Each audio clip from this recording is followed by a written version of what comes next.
नमस्ते प्यारे बच्चों। मेरी भाषा हिंदी भाषा में आप सभी प्यारे बच्चों का एक बार फिर से स्वागत है। आज हम हल करने वाले हैं हमारी हिंदी की कार्यपत्रिका क्रम संख्या 109A, जो कि आपको मिली है 15 नवंबर 2021 को। कक्षा आपकी 5वीं है। जो भी आपका सेक्शन है आप यहाँ पर लिखेंगे। पाठ्य पुस्तक हमारी रिमझिम है।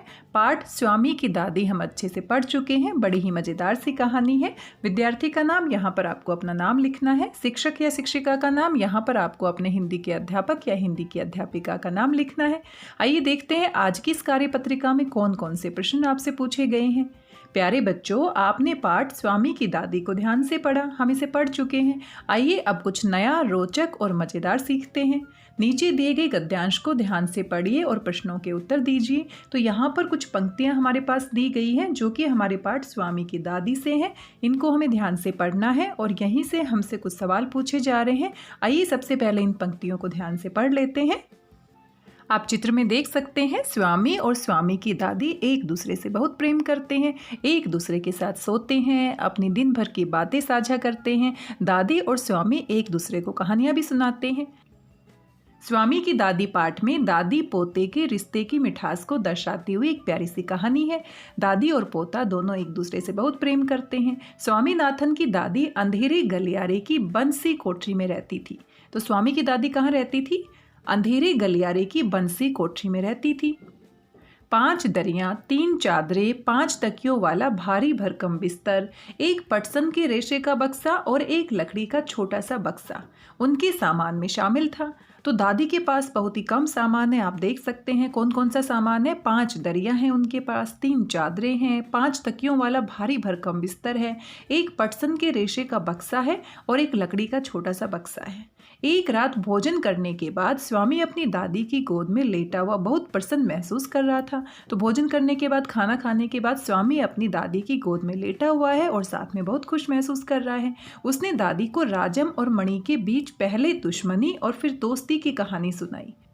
और स्वामीनाथन ने दादी की गोद में लेटे लेटे दादी को राजम और मणि के बीच की कहानी सुनाई। पहले उनमें दुश्मनी होती है और फिर दोस्ती हो जाती है। वह अपने दोस्त राजम से बहुत प्रभावित था। राजम स्वामीनाथन को बहुत अच्छा लगता था।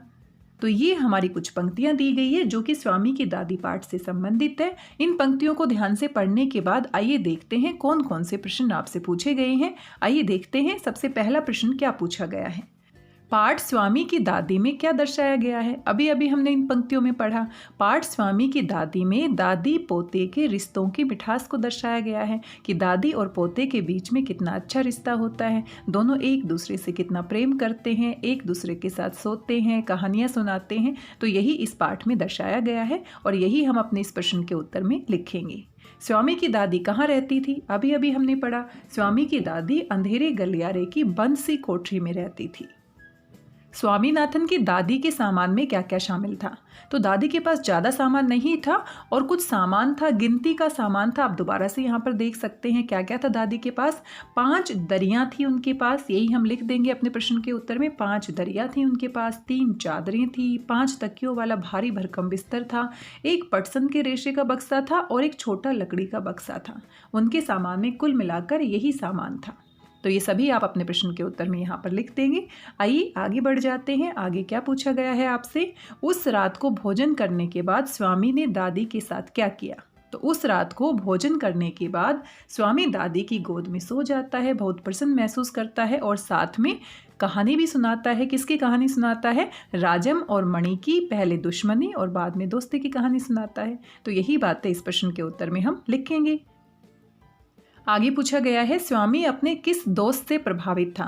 तो स्वामी किससे प्रभावित था? राजम से प्रभावित था, क्योंकि राजम पढ़ने में बहुत अच्छा था, गणित में बहुत अच्छे अंक आते थे और साथ में उसके पास पुलिस की वर्दी थी और उसने शेर को भी मारा था।